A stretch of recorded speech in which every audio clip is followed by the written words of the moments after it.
school failed me, or like I was never interested in school. I wouldn't say I was interested in school, but school was fine. I did the work. I graduated early from college, magna cum laude from Vanderbilt, which is a school in Tennessee. Did pretty well in standardized tests, got a good job after that as a management consultant at a pretty prestigious firm that just focused on strategy. But we were in the public sector, so it was defense contracting. So space, cyber intelligence sounds very sexy. It was not very interesting for me at the time.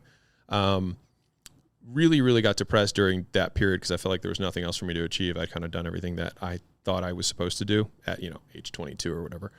And so I looked into starting a business because that was what I ultimately wanted to do. Applied to a bunch of business schools. They were like, how will this help your short and long-term goals? After spending like 3 days thinking about it, I realized it wasn't going to. And so I figured I would save the $200,000 in 2 years of not making money and just put it into a business. I had saved about 50 or 60 grand at the time when I was 22 and just living cheap.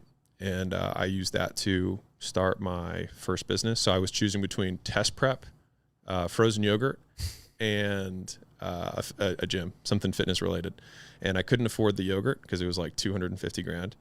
And test prep I could afford, but I had like a falling out with the person who was supposed to partner with me on it. So fitness was kind of what was left, and I could afford to do it. And I knew how, at that point I was already competing, powerlifting, not bodybuilding.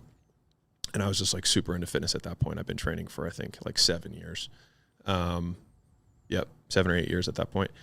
And so then I started a gym. So I drove out to California and started my first facility against the wishes of everybody who knew me, and slept on the floor there.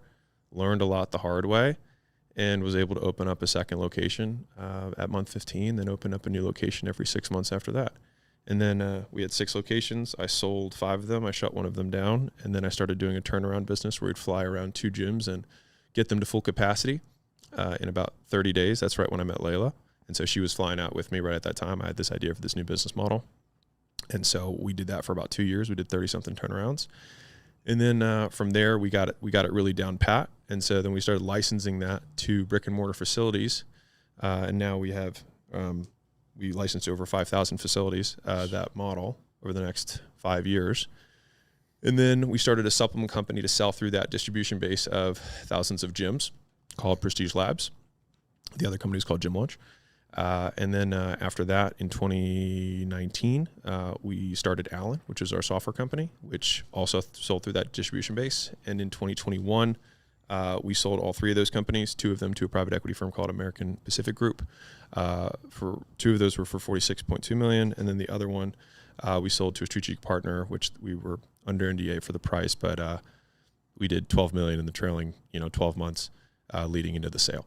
And that was an all-stock deal. So we basically contributed assets to an entity. They did too. And then the hope is that 5 years from now, that next sale will be, significantly larger. And so from there, we started our family office, acquisition.com. And we started investing our own money because at that point, we'd probably taken about 40 million in dividends out prior to our exit. And so we had a decent amount of cash on hand, and I had never really done any investing. And I felt like that's kind of the phase that I wanted to get into. But rather than kind of putting it all in the stock market, which I feel like I'd be competing against people that have an advantage over me, I was like, well, why don't I just invest in businesses that I know and understand and can add value to? And so that's been pretty much the thesis behind acquisition.com, was finding businesses that we, that are simple, that we can understand, that we can scale. And so now we have 16 portfolio companies, and right now in aggregate, I think they do about 200 million a year.